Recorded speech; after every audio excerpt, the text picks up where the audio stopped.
Hello, all. We are waiting for Ben to join us, and we will be on our way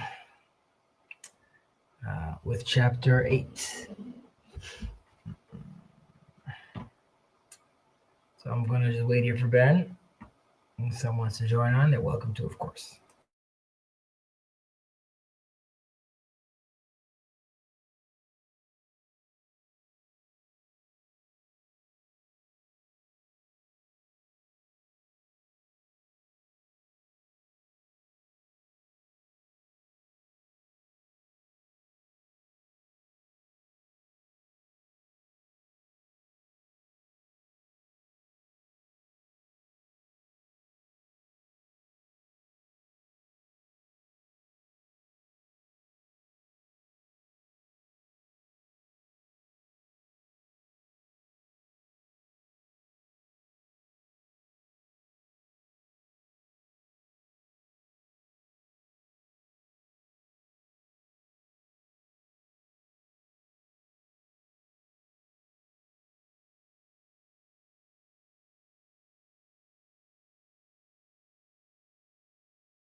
Ben.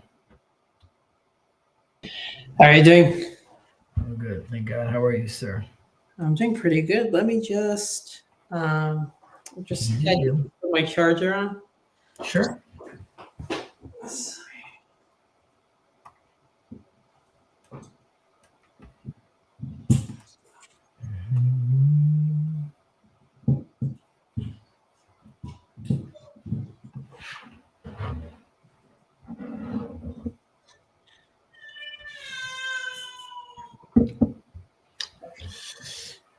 May the tears of the young children awaken us to repentance.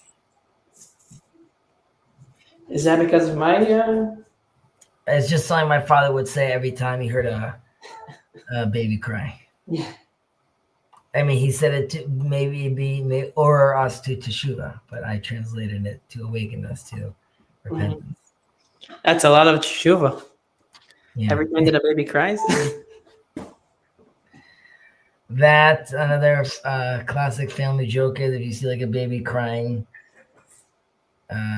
usually something like, we just told him about the korban, and he's just he needs time to process it, and usually something like, we tell him about the second one, no, we're not there yet, like we're letting him just like adjust to the first, and then we'll get to the second.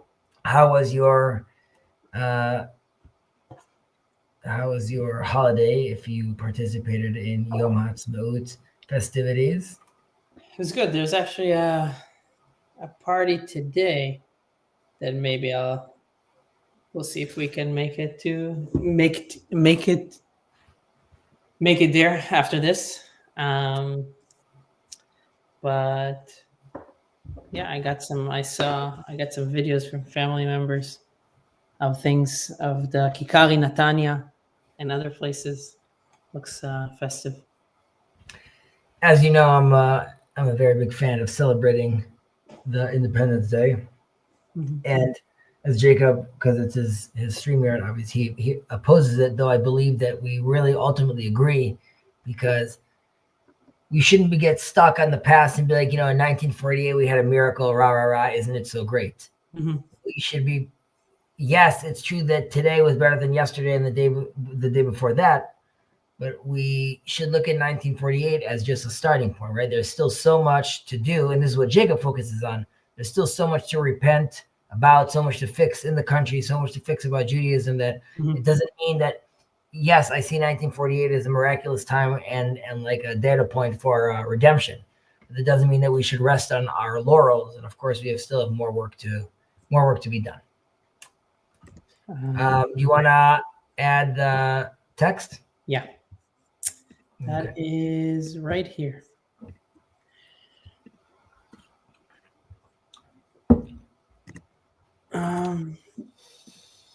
Okay. Let me see. Yeah, we are right at the end of it. Correct. We are at the end, chapter 8, where we're going to talk about, I guess, free will, right? The choice, man.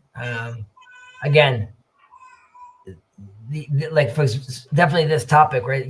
There could be just a whole year class just about this topic, right? Like free will means. And even though we're looking at Maimonides, we always try to throw in a little idea that's like mainstream Orthodox Judaism as well. Not that Rambam is fringe, heaven forbid, but also a blending of where Kabbalah potentially they're on the same line. So that's sort of what we're going to do over here again. But if someone's looking to dive deeper, of course, there is much ink has been spilt on these ideas. Okay, so let's take it. Ready to go? Sure. פרק שמיני. ביצירה האנושית אי אפשר שיוולד האדם את תחילת עניינו בטבע, לא בעל יתרון ולא בעל חיסרון, כמו שאי אפשר שיוולד האדם בטבע בעל מלאכה מן המלאכות המעשיות. אבל אפשר שיוולד בטבע מוכן למעלה או לפחיתות, באופן שיהיו מעשים הללו קלים לא יותר ממעשים אחרים. משל לזה, אדם שמזגו נוטה יותר אל היובש ועצם מוחו זך, והרטיבות מעטה בו, הרי שקל לו לזכור ולהבין העניינים יותר מאיש בלגמי, שהרטיבות במוחו רבה. אבל אם יעזו את המוכן במזגו למעלה זו, ולא ילמדו כל עיקר, ולא יעוררו שום כוח בו, סופו שישאר בער. וכן אם ילמדו וישכלו האדם שהוא גס מטבעו, רב הרטיבות, סופו שידע ויבין, אבל בקושי ובטורח.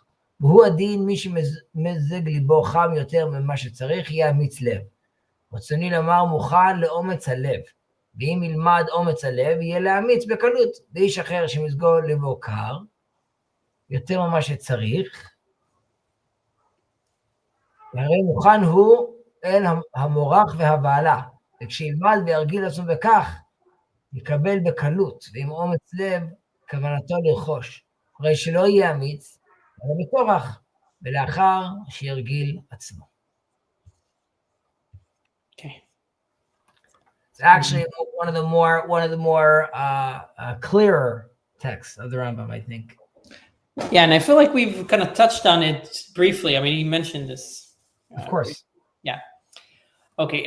Concerning the natural disposition of man, it is impossible for man to be born endowed by nature from his very birth with either virtue or vice, just as it is impossible that he should be born skilled by nature in any particular art.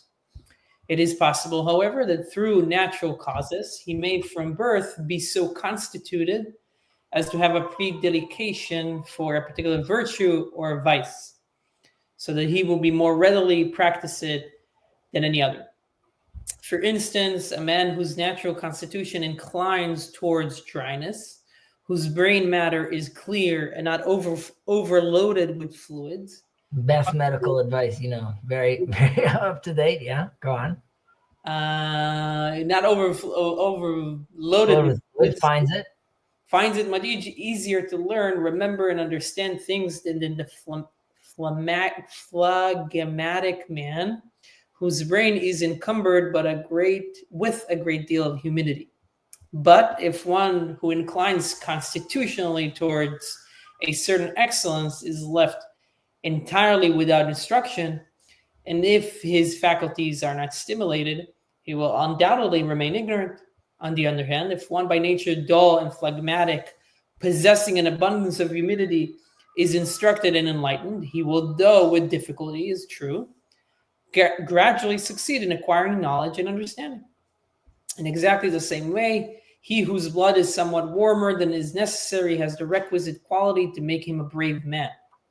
Another, however, the temperament of whose heart is colder than it should be, is naturally inclined towards cowardice and fear, so that if he should be taught and trained to be a coward, he would easily become one.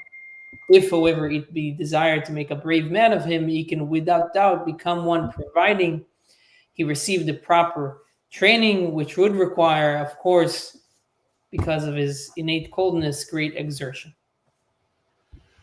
Okay. Right. So what we're saying over here, or the Rambam is saying over here, is your temperament really is not your destiny ultimately.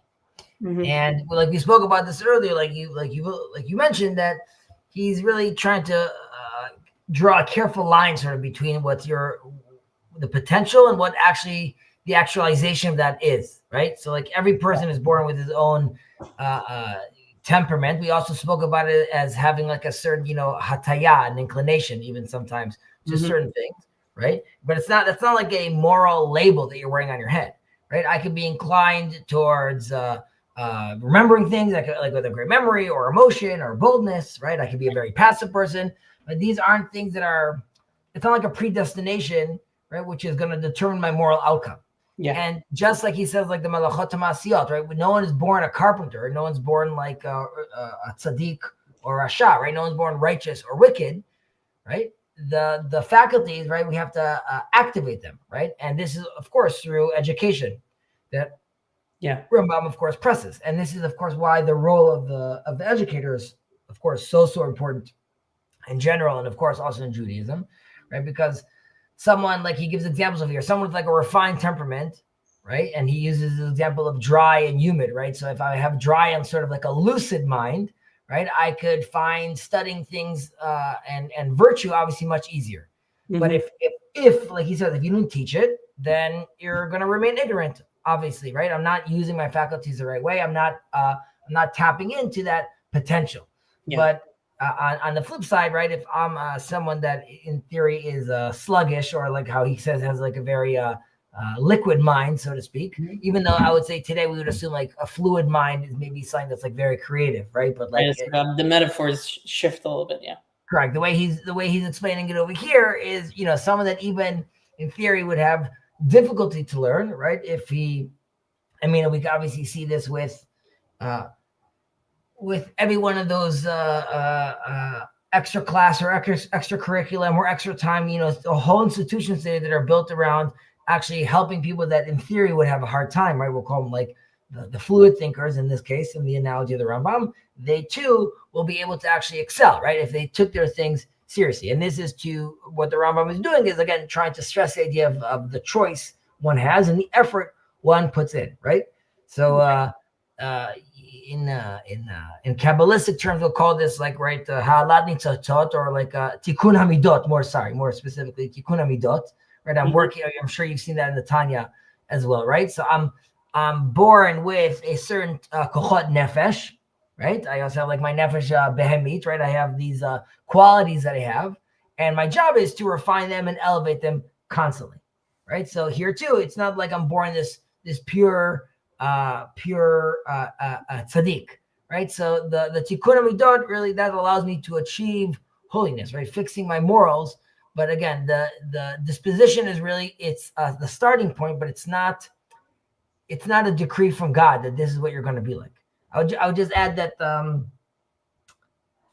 the Vilna Gaon, I believe, talks about how, and we've spoken about this in the past, the famous idea of Chanoch et anar lefi darko, right? Which is teaching the child according to his natural temperament, right? And we say that we learned this from how did Isaac have twins, but like one is, quote unquote bad news, and one is like a goody two shoes. And we say like, I think the Sforno says that he was raising them both the same way, and because of that, one sort of bucked against that nature, right? Jacob did it, but that wasn't the right fit for Esau. And if he would have only taught him in a different way, we might have been more successful. So going back to this idea of teaching the child according to his temperament, again, this is the idea that our Bible talks about this, right? In Mishlei, that Solomon talks about this in Proverbs, about teaching your son according to his temperament, is there to show us that there is a choice, right? You need to guide someone towards his temperament, right? Someone has an inclination, but if you teach him the right way, you can end up being extremely successful. Right. Thoughts on the matter? Like you said at the beginning, I guess it does seem like a pretty simple equation of the Rambam saying there is no decree that comes with these matters to exactly this is what is going to happen to this person. This is what this person is going to be brave. This person is going to be a coward. You do have innate features that come to you that make it easier for you to acquire those things, or harder for you to acquire them. So given that, so I guess when you mentioned the tikkun midot as well, as you can think about it, if we use the metaphors probably used there, is like you might have some midot, or some that has more husk, or there's something that you need to, that has more, if you have your midot and they're supposed to reflect a certain light, maybe some of them have more smudges than others, and you need to clean them up a little bit better. And everybody knows that with certain things they need a little bit more, they need more loving to themselves and to other people, of like, okay, I really need to work on this thing, as opposed to the other thing that comes more easily to me. So I think that's important to understand about your own self, right? What comes easier to you, and what is thing that you need to work on more. Right. We might touch upon this even later, but the Kabbalists talk about how introspection, right? I mean, we'll call that like more of like a philosophical idea, or like a psychological idea today. But I think it's a Hechalot Elohim, like, which these are like the sort of like the celestial chambers, which is like, if you get to the point where you are doing self introspection, you are allowing yourself, by doing that, you are opening up more channels sort of to your true self, because you are willing to examine it, and by doing that, you're allowing then like a flow of like, that this is getting already really into the Kabbalistic ideas of like, returning back to the source, back to the Keter, but these are for another class. Okay, we'll continue. Yeah. You want to scroll down? Let's live. ולא ביררתי לך זה, אלא כדי שלא תחשוב את ההזיות, כזבי הוברי השמיים לאמיתיות, כי יאמרו שרגע הולד האנשים עושה אותם בעלי מעלה או בעלי פחיתות, ומעשים נגזרים על האיש בעל כוחו. I have entered into this subject so that you will not believe the absurd ideas of astrologers who falsely asserted that the constellation at the time of one's birth determines whether one is to be virtuous or vicious, the individual being thus necessarily compelled to follow out a certain line of conduct. Right, so he's basically, he's ripping into, these like fate-based determinism or astrology, basically, right? This is like the common misunderstanding at the time. You could even say it's a misunderstanding today, because people feel very comfortable to read, their horoscope, so to speak, right? So he's really calling out the people that, the date of your birth really like seals your destiny in a certain sense. Right. So, these are all sort of negating the Torah's insistence, obviously, that humans have choice. Cal is joining us, fighting with his family member about this. Well, of course you were fighting about them. That's because they're a Leo and they won't know what I'm saying. But, right. So clearly the Rambam, right, is going to come and say, and we know there's the classic idea in the Talmud, right, in Masechet Shabbat, talks about En Mazal Yisrael, right? So this is a very famous line, which is, the Jewish people were not bound by the stars. Now, but the fact by negating Israel, this sort of leads you to feel like, well, other nations, right, they might have governed by some sort of cosmic influence, right? Israel is placed under the rule of the Torah, which means we have free will, right? So this is something that the Rambam he's going to defend this axiom totally, right? Because he needs this for the integrity of the mitzvot and the reward and the punishment, basically. Because if it's all predestined, if you're a Leo, so that's obviously a problem for doing good things and doing bad things, because it's already already done. Now, there are other rabbis like Rav Sadia Gun also that was like in mainstream Judaism, those very against like astrology. He also believes that that God specifically gave us the intellect and the Torah to be able to surpass these blind forces. However, we should be fair and say that in the Kabbalist camp, at least, right, that the Zohar does admit that the mazal, right, the astrology, the luck, this does have an impact on like physical matters, but he stresses how yirat shamayim, right, the reverence of God, the fear of God, not a fear as like, oh no, but more of like the awe of God, right? That's never decreed, right? This is also what the Arizal talks about as well in the Kabbalistic circles about that, again, the Torah and the Tefillah and the Tshuva, right? These things that we could do, repentance and prayer and study of Torah. This allows us to ascend from those influences. Now, the reason we have to sort of be careful over here, we have plenty of midrashim, right, where they saw the star of Moses coming, right? The Khartoumim, the mages of Egypt, they were clearly aware of something. So I think it's safer to say that Judaism is aware that there might be some sort of, well, you could say we negate it completely, but if there is some sort of other frequency that we sometimes talk about, right, through Kechot Tum'ah or in the East, if you want to connect to some sort of chakras, that is possible. For Jews, we're only interested in, and this is because we are already committed to the Torah. The only frequency that's relevant for us is the one of the Torah, which allows us to have free will, which also means we are not impacted as much by, let's say, we'll call them the natural forces, or at the very least, if we are impacted by them, and it does give us some sort of inclination, right? If I'm born under a red star because I'm going to be more angry, that doesn't mean that I don't still have the willpower to overcome that, according to the Torah.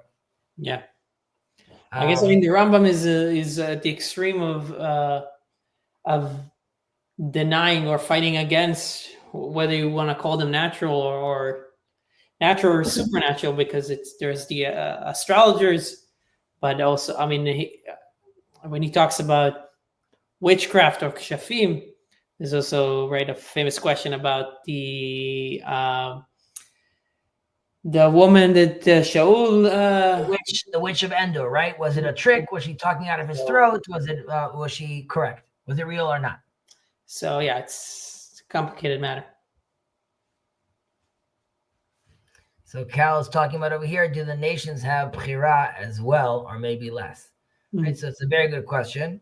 So you could understand from this that yes, there's also a question about nations and individuals, right? There's grand moves sort of happening, which is, you could say that God is now, the whole move of the Exodus of Egypt, right? It's less about if Egyptian 1 or Egyptian 2 did something bad. It's more about a bigger move happening right now. That's happening. That doesn't mean that within that move, people don't have free will. Okay, so I'm just giving an example that you could say that if you oppress a certain people for enough time, at some point, there's going to be an uprising.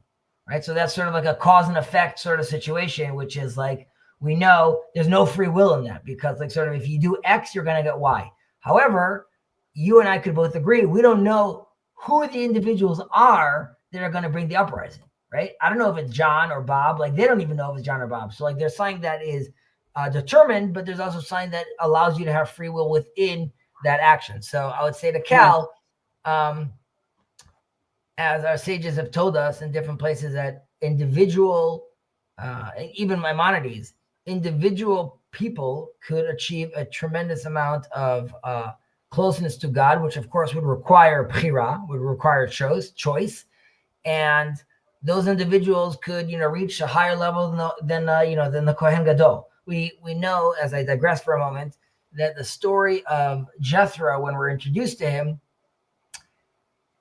Moses comes and his daughters are at the well, and they're feeding, and they're going to feed his, they're going to take care of him. And the question people ask, actually, why is the high priest's daughters doing this work? Why are they not chilling? Why doesn't he not have slaves? So the midrash says that Jethro at some point realized, he's like, this is all gobbledygook. Like, I'm looking for the real, and I can't be constantly like dealing with like these fake idols. So once he decides this, he sort of gets banished by the people of Midian, and that's why his daughters are now forced to do this labor. But and also people harass he chose. I'm sorry? And also the farmers there, or who somebody harasses them, right? Correct. They harass him. I'm saying the idea is that Jethro chose to do that, right? So he had the bchira to do this. To Cal's question, I think it raises a lot of, there are a lot of basic issues. I'm sure that it's gets discussed, but when you talk about, there's a whole discussion about Pharaoh and we're going to talk about it here. The Rambam, those are his examples. Nineveh, like the whole story of Nineveh. Why does it matter? Like, why does the prophet need to go to them to tell them this? If it's so, I would have a lot of those kind of things. I believe Rambam later on in this chapter focuses on Pharaoh, which is a famous example of that. Also, the whole idea of slavery, right? The bondage, which he already tells Abraham, right? So it's like, so that's destined to happen. Basically, we have to be in slavery, right? So those are good questions. Right. Let's continue reading. Yep. Okay. ואתה דע שדבר שהסכימו עליו תורתנו ופלספת יוון וישרו מופתי האמת הוא שמעשה האדם מוסרים לו, אין כופר אותו בהם, ואין לו שום מניע לא מן החוץ, שיתהו למעלה או לפחיתות, חוץ מן ההכנה המזגית בלבד, כפי שביארנו, שמקילה עליו דבר או מכבידה, אבל שיהיה מחויב או נמנע, לא. Okay. We, on the contrary, are convinced that our law agrees with Greek philosophy, which substantiates with convincing proofs the contention that man's conduct is entirely in his own hands, that no compulsion is exerted and no external influence is brought to bear upon him that constrains him to be either virtuous or vicious, except inasmuch as, according to what we have said above, he may be by nature so constituted as to find it easy or hard, as the case may be, to do a certain thing, but that he must necessarily do or refrain from doing a certain thing is absolutely untrue. So this is a universal, he's claiming that there's universal agreement over here, right? That free will exists, or at least that many things point to free will, right? So this is, I would say, this is what the Rambam is really declaring over here, that really your actions are in your hand, right? Mm-hmm. And the rational demonstration of this, that this happens, which would be like what he calls like muftei haemet, right? So this is not like an external, there isn't an external compulsion, right? It doesn't even have to be like from Hashem, like there's a divine decree telling you to do this, right? But no one could force you to do anything ultimately, right? The only thing you have is what he says, the hachana mizagit, your temperamental inclination. Okay, what, right. I think now we might differ with the Rambam, or we might have a different understanding of like nature, nurture. Right. Nurture might, I mean, it's even today, it's blended in a way that's very hard to talk about anyway. That's why it still holds true. We could be more specific today about like how much is nature and how much is nurture, more so than let's say the Rambam was. And you have to throw inside like like the fact that scientists now are working on, how much choice does your kid have if he's on an app like TikTok that's already been designed to hack his brain and play with those things like that. So at some point you'd be like, well, wow, you really don't have choice when it comes to this. Then the choice starts earlier, right? Like, why are you picking up that phone? Why are you doing this? And of course, some of that also falls on the parents. But right. So yes, you're right. Now we know more about it, but the core still stands true. Yeah, which is, exactly. And really, that really is. So choosing the good is really the core of the Torah ultimately.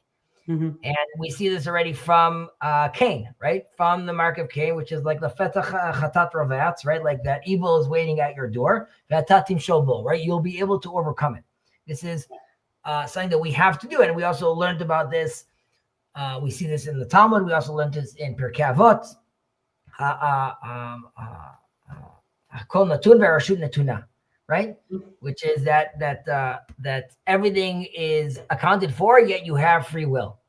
And Rambam is still, what he's going to claim is that and what I can even claim, that there's a philosophical and a Kabbalistic harmony over here, right? Which is that even though the Rambam is going through like this Aristotelian idea, right, that the soul is potentially like virtuous, and it's actually actualized by like the things you do and how you educate yourself, right? I would even say that according to some of the Kabbalists, right, that we say the soul sort of descends, it needs a specific tikkun, right? And despite like its dispositions and things like that, it still has the ability to rectify itself constantly. Like you said, remove the smudges or clean them off. And then I could go back to my rectified self. So again, they're using different language, but all of them are pointing out to the same thing, that you still have choice and you can make these changes. Mm-hmm. Yeah. All right. Makol makom. אילו היה האדם אנוס במעשיו, היו בטלות מצוות עשה ולא תעשה שבתורה, like what we just said, if I had no choice, והיה הכל הבל וריק, לאחר שאין בחירה לאדם במה שיעשה, וכן היה מתחייב ביטול הלימוד והחינוך והתלמדות כל האמנות, והיה כל זה לבטלה, לאחר שאי אפשר לאדם, מפני גורם חיצוני, לדעת סוברים כך, שלא יעשה מעשה פלוני, ושלא ידע חוכמה פלונית, ושלא יהיה לו אופי אלמוני. והיה אז הגמול והעונש אבל גמור, הן מאדם לחברו, והן מן המקום לאדם, השם תעש. הרי שמעון זה שהרג לראובן, הואיל וזה נגזר עליו שיהרוג בעל כוחו, וזה נגזר עליו שיהרוג בעל כוחו, לשמה נעניש את שמעון. ואיך ייתכן לא יתברך, צדיק וישר שיענשהו על מעשה שאי אפשר לו שלא יעשהו, ואפילו השתדל שלא לעשותו לא היה יכול, והיו גם בטלות האחרונות כולן עד סופן, כבניית הבית וקניית המזון וברוח בית הפחד וכיוצא בזה, כאשר נגזר שיהיה אי אפשר שלא יהיה, וזה כולו שמה ושקר מוחלט, והוא כנגד המושכל והמורגש, ויש בו משום הריסת חומת הדעת וטפול עוול על אלוהים חס וחלילה, right? So he's coming out really hard against, sorry, just turning on the AC. He's coming out very hard against the idea of we're just a ball of cells, floating in the air, determined. There's nothing we can do about these things. Yeah, I mean, it kind of reminds me of like, I mean, you have all this. I guess I can read it in English before I go into that. Sure. Okay, let's do that.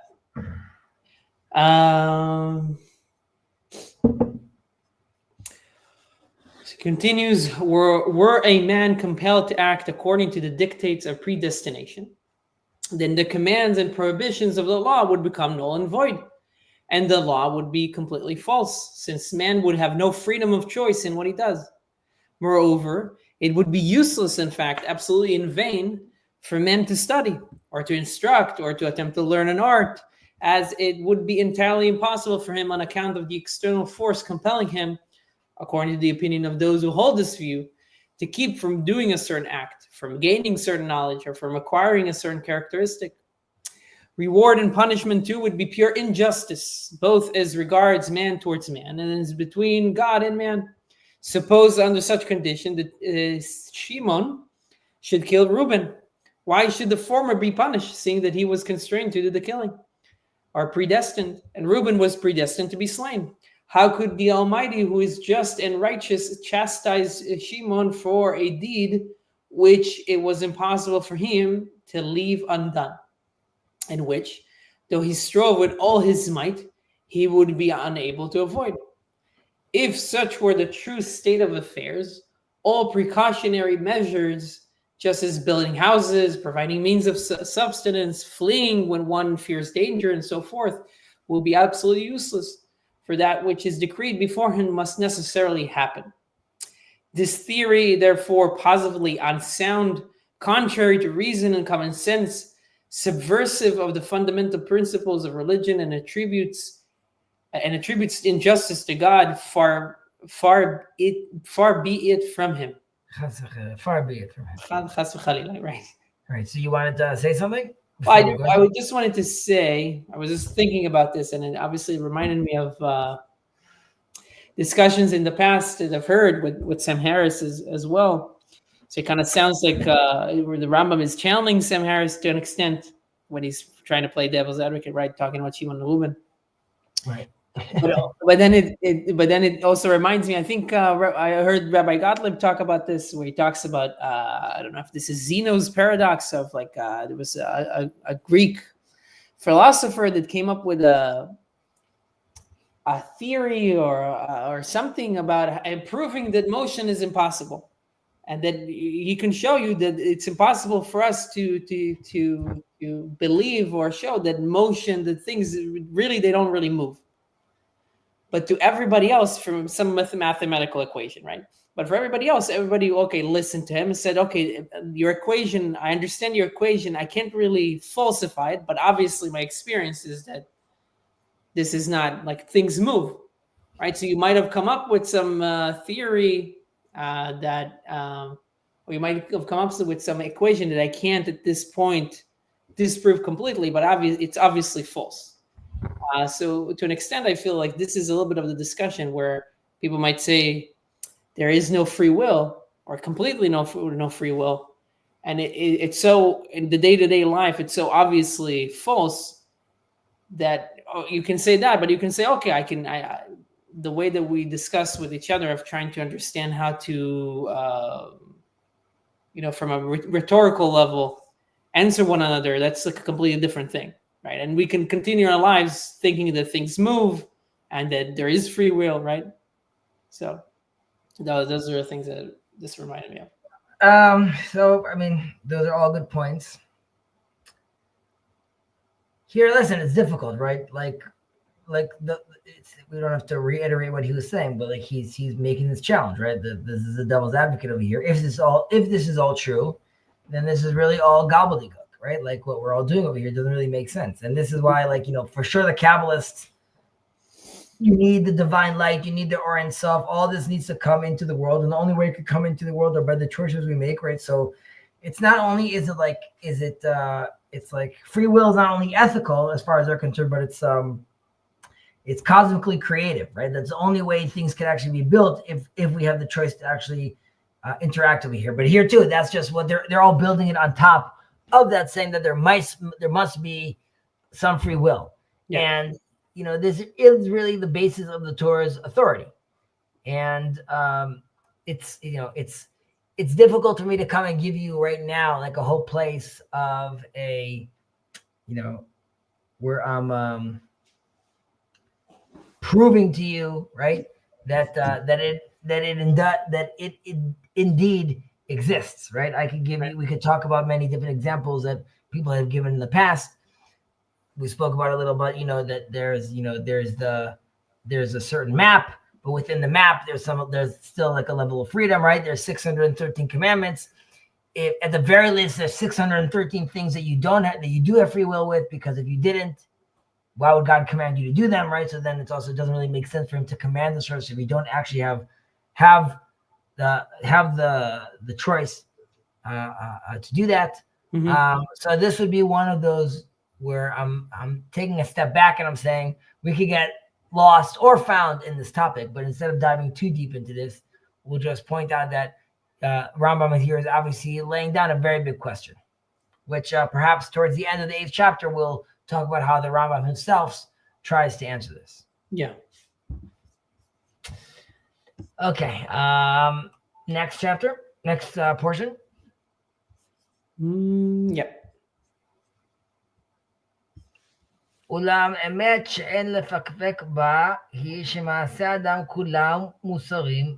By the way, just to point out, earlier what Rambam said about like, the Greeks and the philosophers agree with me as well. He's saying that like they all agree that that's what it looks like. Mm-hmm. Right? His next point over here is like, and if you claimed otherwise, it would be like ridiculous. But like, it's sort of a point of like, can you prove it or not? He didn't come and say like it's unfalsifiable what the Greeks are saying. He's just saying that's what like the Torah and the other world religions all assume this to be true.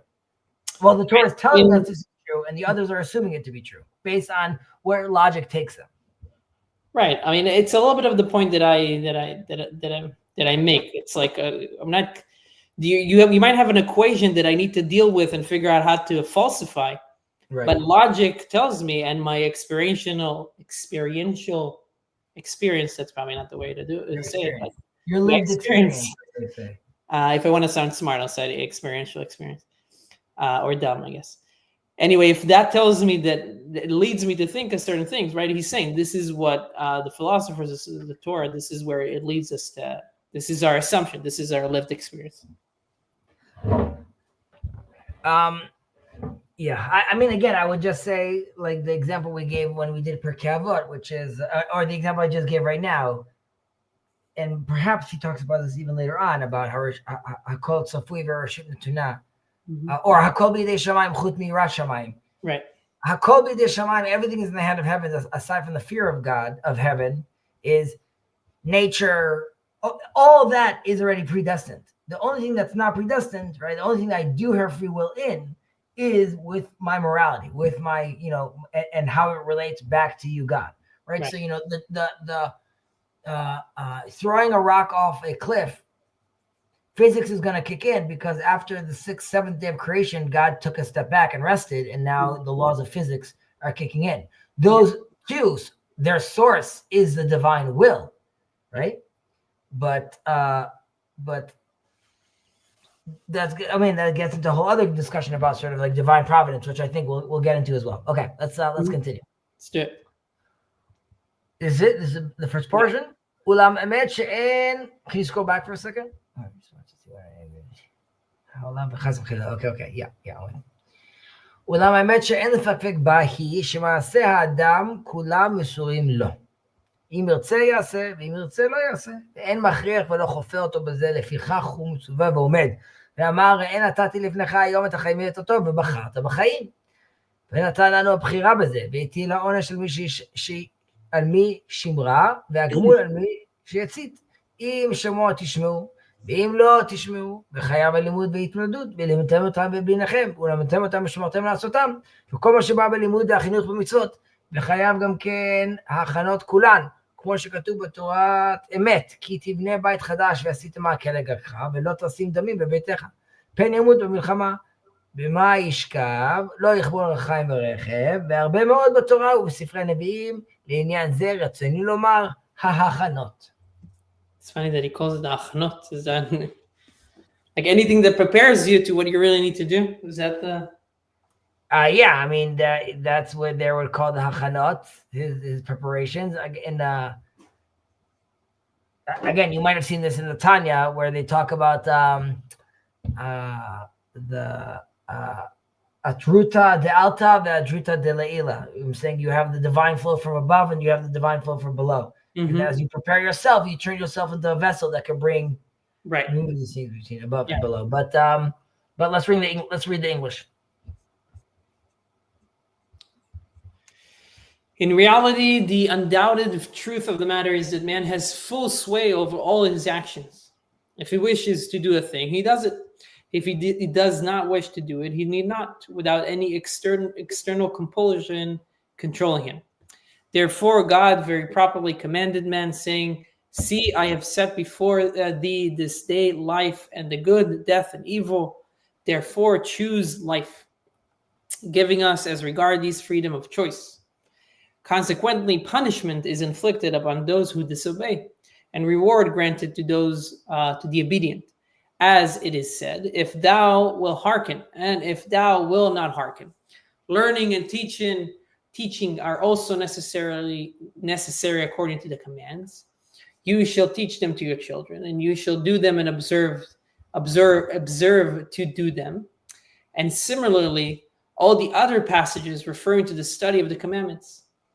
It is also necessary to take all the precautionary measures laid down in the law, such as thou shalt make a battlement for thy roof, that thou bring not blood upon thy house, and lest he die in a battle, or where shall one sleep, and no man shall take to pledge the nether or the upper millstone, and many other passages in regards to the precautions found in the law and the prophets.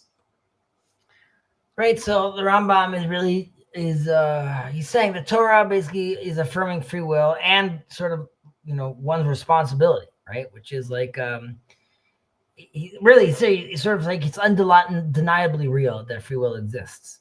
And this is like why, like we said, he gives us the 613 mitzvahs. He tells us, B'charta b'chaim, right? You have to choose life. And if there's no choice, why have this conversation? Why have this invitation? And like it says, it's really the basis of all the commandments, right? If I listen, if I don't listen, this is indicating that people have the possibility to change. And this is why we're teaching someone to keep on teaching, right? You have to memorize it and learn it, because these are allowing you to choose a better path. I spoke about in the past over here how the mark of Cain, the ot of Cain, is not, people sometimes look at it as negative. You can see that God is saying, I'm giving you a letter because you are still part of a larger aleph bet. You're part of a larger alphabet that could always come back. And as long as you find your way in and you find your sequence within the letters, you could still create beautiful music, beautiful prayers. So, there's always a place to come back. Everyone has that letter. They just have to orient themselves. And like we were saying about the Kabbalists, where you have to always create, you have to turn yourself into this vessel to allow for a divine flow. So just like I create things on the bottom over here and I prepare myself, and by doing so, we talk about this a little about God's will, about the artist, right? The artist that prepares himself to take ideas that are abstract, right? And then create them into something new. It's sort of like mimicking what God is doing as well, right? God is taking an abstract world and creating order of it as well. So we can do this about many different things, right? If I am building, he gives an example over here that we also learned from the quote of Hammurabi, which is I go onto my roof and I build a fence. Why do I build a fence? Because I'm doing protection. But by doing that, by me building the fence and creating a consciousness of protection, we believe that we are drawing down from God divine protection as well into this world, right? Because we are showing that this is the pattern of the matrix that we're trying to build. And that allows us to pull down those protection sequences as well, I would say, to us. And again, I would also just point out that the idea of B'charta v'chaim really is, we should also realize that it's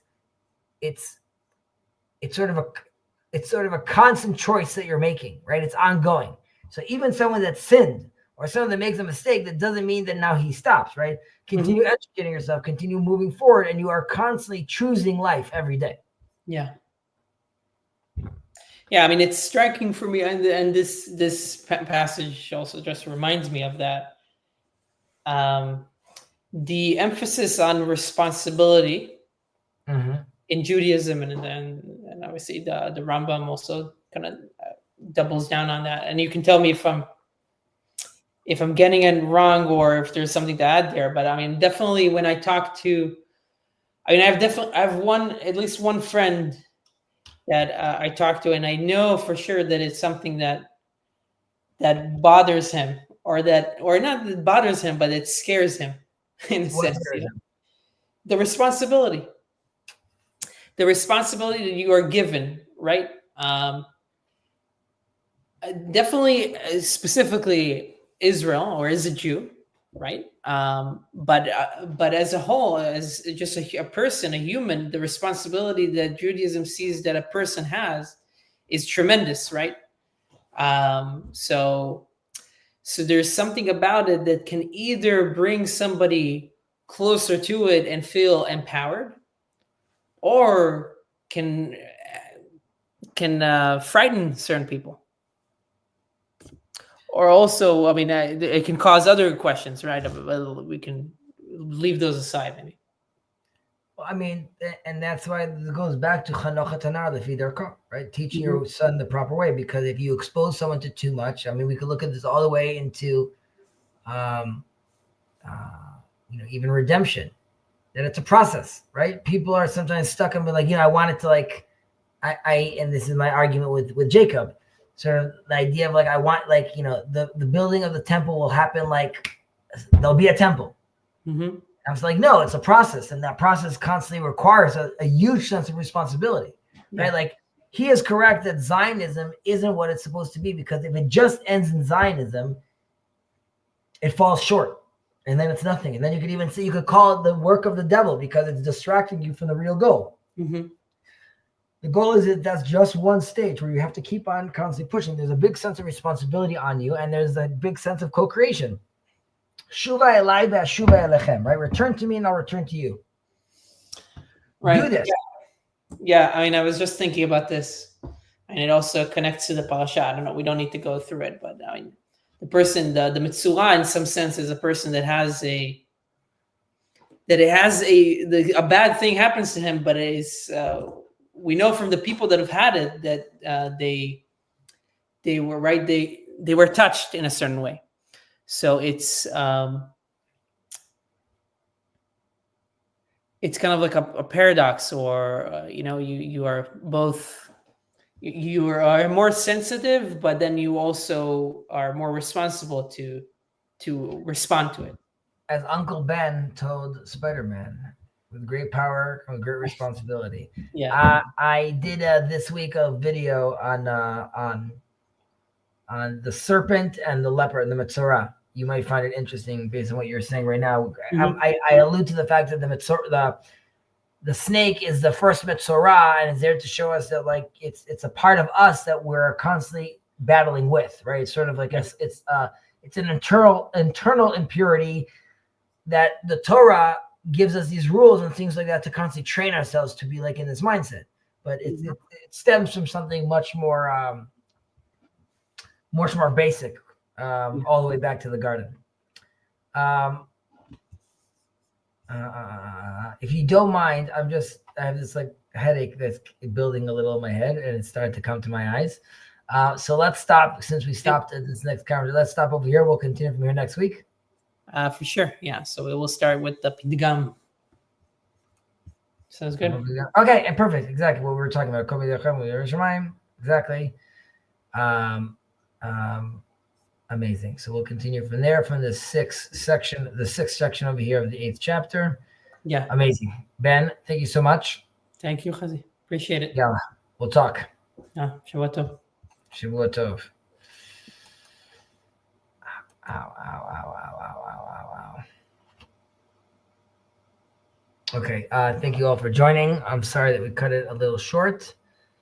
I don't know why. My head's just really hurting me right now. And I don't want to push through, because I know soon it'll turn into a migraine. Peace. See you guys next week. We should be going back to Wednesday night, because the holidays we were pushed to today. Take care.